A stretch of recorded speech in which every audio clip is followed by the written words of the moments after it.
भारत के लोकतंत्र को खत्म करने के लिए नरेंद्र मोदी जी और भारतीय जनता पार्टी की केंद्र की सरकार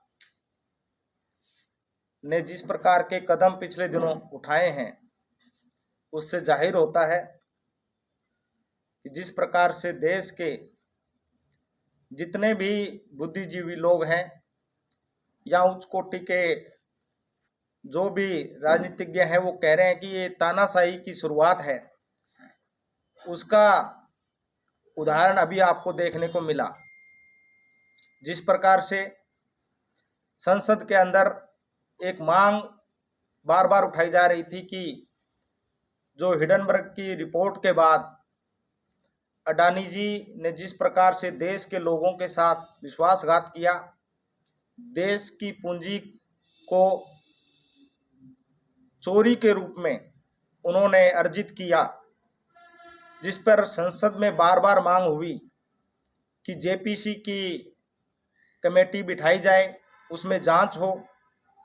और इस मुद्दे को भटकाने के लिए नरेंद्र मोदी जी अपने मित्र को भटकाने के लिए, उस मुद्दे को भटकाने के लिए जिस प्रकार से उन्होंने संसद से राहुल गांधी जी जो बार बार इस बात को उठा रहे थे, उनको संसद से ही निष्कासित करने का काम किया, उनकी सदस्यता निरस्त करने का काम किया, जो कि लोकतंत्र के लिए, हमारे देश के लिए अच्छी बात नहीं है।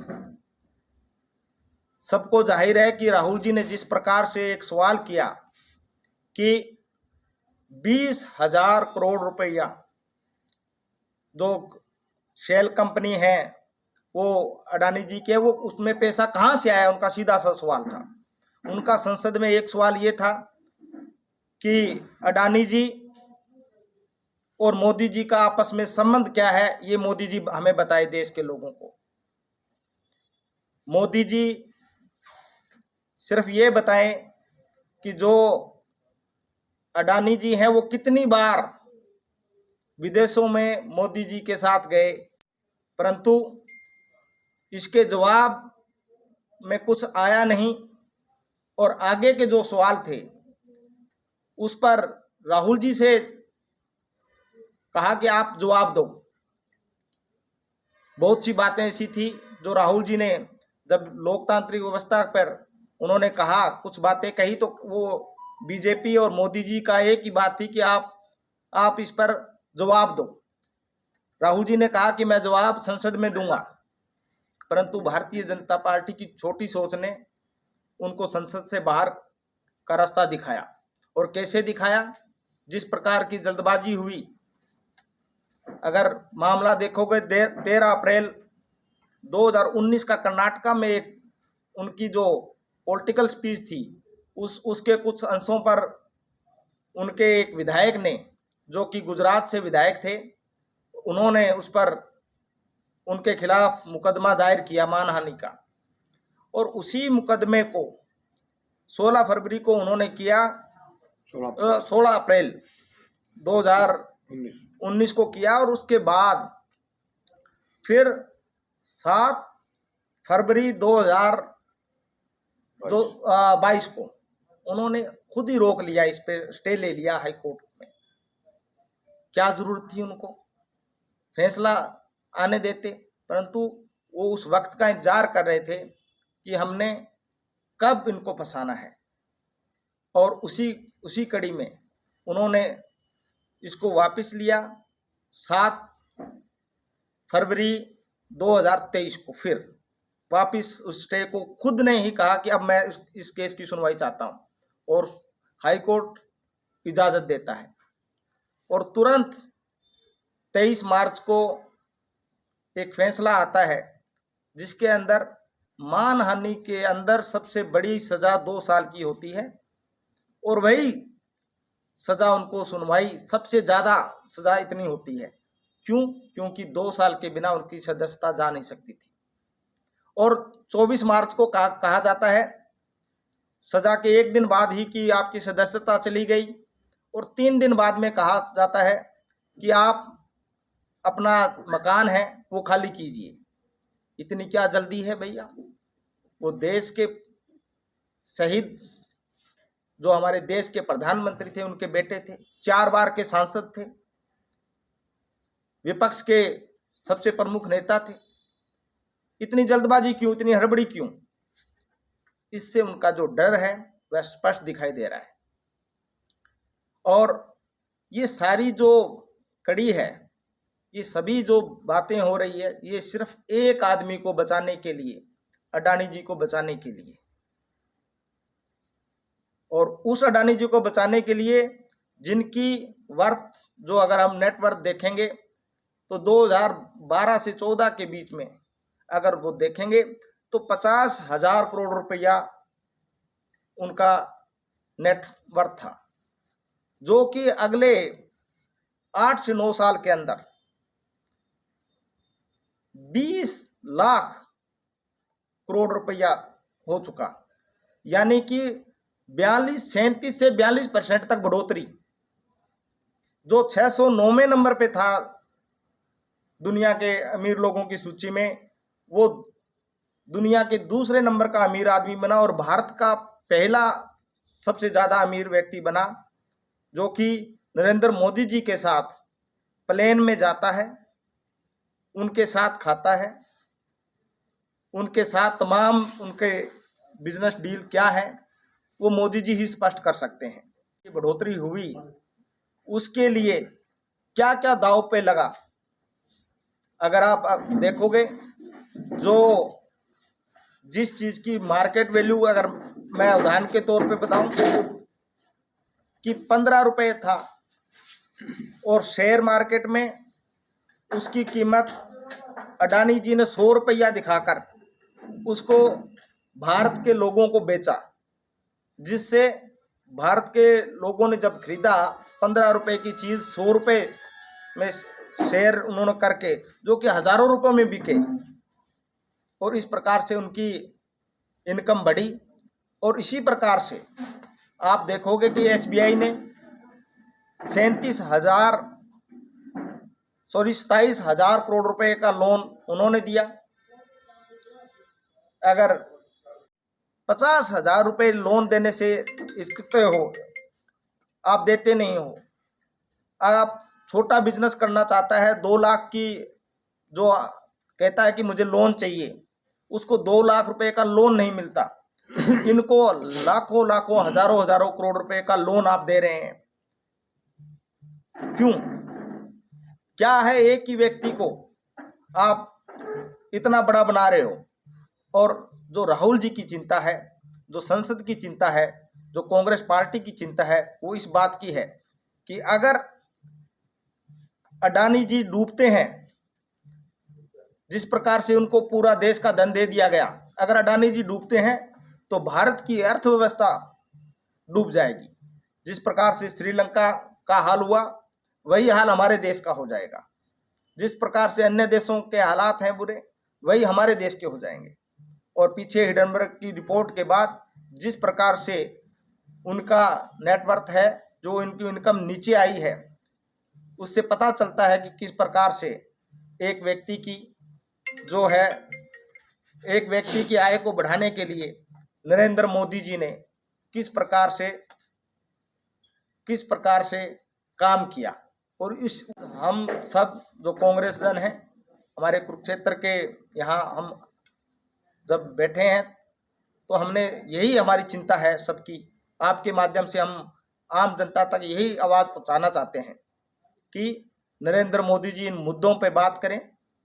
और जिस प्रकार से राहुल गांधी जी की सदस्यता उन्होंने भंग करके लोकतांत्रिक मर्यादाओं को ताक पे रखा है, हमारा देश के लोग इसको सहन नहीं करेंगे। और हम सब मिलकर इस देश को बचाने के लिए लड़ाई लड़ेंगे। और राहुल जी ने जिस प्रकार से कहा कि मुझे कोई भी किसी भी प्रकार से प्रताड़ित करके सत्य बोलने से और सत्य का साथ देने से कोई नहीं रोक सकता, मुझे जितना प्रताड़ित करना है कर सकते हैं। इसी प्रकार से कांग्रेस पार्टी के तमाम साथियों ने भी यही है मन बनाया है कि भारतीय जनता पार्टी की सरकार जितनी तानाशाही कर ले, कांग्रेस पार्टी का कार्यकर्ता नेता ना डरेगा और इस देश के लोकतंत्र को बचाने के लिए हर कदम उठाएगा। जीतने के लिए जिस प्रकार के दांवपेच पहले पार्टियां मुद्दों पे लड़ाई लड़के किया करती थी, अब उनको ये लग रहा है कि जिस प्रकार से भारत जोड़ो यात्रा की कामयाबी, जिस प्रकार से सामाजिक सौहार्द, जिस प्रकार से आपस में इस देश के सभी धर्मों को जोड़ने की बात राहुल जी ने की, उसका जिस प्रकार से आउटपुट निकला कि किस प्रकार से देश के लोगों ने राहुल गांधी जी का जो विजन है कि हमने इस देश की एकता और प्यार को बनाए रखना है, उसमें वो कामयाब हो रहे हैं। तो उसको तोड़ने के लिए ये सारा जो है एक्सरसाइज की जा रही है। विधायक जी, ये बड़ा सोचने का विषय है कि एक आदमी कहता है कि मैंने मानहानि का दावा किया और खुद ही वो सुप्रीम कोर्ट हाई कोर्ट में जाके क्यों रोकता है, क्यों स्टे लेता है कि मैंने अभी नहीं करना। फिर जब 7 फरवरी को 2023 को राहुल जी संसद के अंदर तमाम वो सवाल अडानी जी पे लगाते हैं और उसके एक हफ्ते के अंदर अंदर दोबारा वही पिटीशन लेके वो जाते हैं कि ये स्टे तोड़िए। ये क्या दिखाता है? आप कहते हैं कि ये अदालत का फैसला है। देखिए, चाहे कोई भी फैसला हो, फैसला तो राम मंदिर का भी अदालत ने किया था, परंतु वो कह रहे हैं कि हमने बनाया है मंदिर, इतने सालों से नहीं बना। आपकी पार्टी की सरकार लंबे समय तक सत्ता में रही है केंद्र की, क्या केंद्र सरकार इंटरफेयर कर सकती है अदालतों के मामले में? देखिए, अदालतों के अंदर नहीं करना चाहिए, परंतु करना चाहिए। नहीं किया है, मैंने ये पूछा, किया भारतीय जनता पहले ने नहीं होता था। ये पहली बार हमने देखा है कि अदालतों के अंदर भी डर का माहौल, जिस प्रकार से भारतीय जनता पार्टी का शीर्ष नेतृत्व जिस प्रकार से अदालतों पर भी अंकुश लगाने का काम कर रही है, वो कहीं से छिपा हुआ नहीं है। आप बहुत से केसेस आप देख सकते हैं जो कि पेंडिंग पड़े हैं। जब आप येदियुरप्पा जी की बात करते हैं, जब आप शिवराज जी पे लगे आरोपों की बात करते हैं, वहां पे कानूनी प्रक्रिया चल ही नहीं रही। और एक केस ऐसा जिसपे पॉलिटिकल आदमी जब भी किसी रैली के अंदर कोई भाषण देता है तो वो टारगेट करता है, क्या नीरव मोदी, क्या ललित मोदी के खिलाफ बोलना, जिन्होंने इस देश की पूंजी को बाहर लेके गया, गलत था? क्या अगर उनका नाम लेके बोला जाता है कि वो नीरव मोदी और मोदी, तो क्या वो हमारे बैकवर्ड क्लासेस के लोगों पर क्या उन पे आघात है? परंतु जिस प्रकार से भारतीय जनता पार्टी ने ये कर रहे हैं, वो ये दर्शा रहा है। विधायक जी, एक मिनट, ऐसा है किया जा रहा है, क्या ईडी का इस्तेमाल पॉलिटिकल के लिए हो सकता है? क्या सीबीआई का हो सकता है? क्या चुनाव आयोग का हो सकता है? और फिर भी किया जा रहा है। ठीक उसी प्रकार आज न्यायालय का भी दुरुपयोग करके, उसको भी इस्तेमाल करके, और उसके साथ साथ स्पीकर का भी इस्तेमाल करके, जबकि कोर्ट ने डिसीजन किया कि आप 30 दिन आपके पास अपील के हैं, तो 30 दिन तो इंतजार करते। नेक्स्ट डे, और वो दिन भी कौन सा चुना? 23 मार्च, जो 23 मार्च को सजा सुनाई गई, जब शहीदों को नमन कर रहे थे, हम शहीदी दिवस मना रहे थे, शहीद परिवार को अपमानित कर रहे थे। तो इस देश में पहली बार हुआ है कि एजेंसियों का भी दुरुपयोग हो रहा है और कोर्ट का भी हो रहा है और स्पीकर का भी हो रहा है। अरोड़ा जी, ललित मोदी ने कल ब्रिटेन से कहा है कि मेरे को राहुल गांधी ने भगोड़ा बोला, मोदी का सरनेम यूज किया, मैं मानहानि का मुकदमा दर्ज करूंगा। मानहानि का मुकदमा दर्ज करना सबका अधिकार है, कर ले, ये कोई दिक्कत नहीं, परंतु मानहानि बनती कहाँ है? ये जो कह दिया राहुल गांधी जी ने कि जितने भी भगोड़े हैं, क्या बात है उनका, क्या मोदी क्यों है? तो मोदी कोई कास्ट नहीं है। पहले तो आपको ये बता दूं, ये जो ओबीसी से जोड़ रहे हैं, मोदी कोई कास्ट नहीं है। मोदी तो जो वहां पर छोटा मोटा बिजनेस करते हैं गुजरात में, उन्हें मोदी कहते हैं। और ये जिनका ओबीसी से जोड़ रहे हैं, दोनों मारवाड़ी हैं। मोदी ब्राह्मण भी हो सकता है, मोदी ओबीसी भी हो सकता है। कोई दुकान का धंधा गुजरात में करते हैं, उसको मोदी कह देते हैं। अपने यहाँ जैसे लाला जी कह देते हैं, तो ये लाला जी कोई खाली बनिया नहीं है। लाला जी मंडी में जाट की दुकान है, उन्हें भी लाला जी कहते हैं। तो इस प्रकार है, ये तो सिर्फ एक पहले जैसे विधायक जी ने बताया कि पहले तो अपने आप स्थगन आदेश ले लिया, और जब वो उन्होंने पार्लियामेंट के अंदर स्पीच दी, उन्होंने कहा कि कहाँ से आया 20,000 करोड़ रुपए, ये तो बता दो।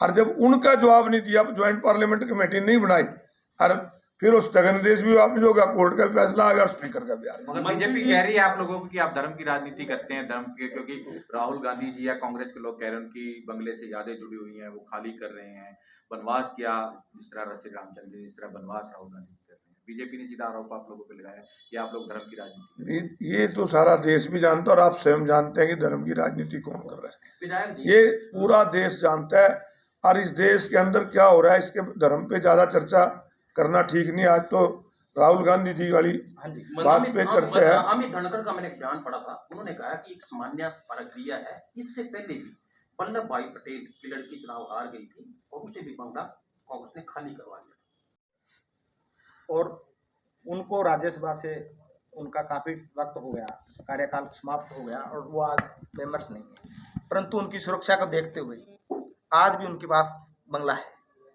आप ये राहुल गांधी जी, जिस पार्टी के शीर्ष नेता गुलाम नबी आजाद थे, उसी पार्टी के उससे भी उस पद पर बैठने वाले राहुल गांधी जी को आप एक दिन भी आप बर्दाश्त नहीं कर पा रहे।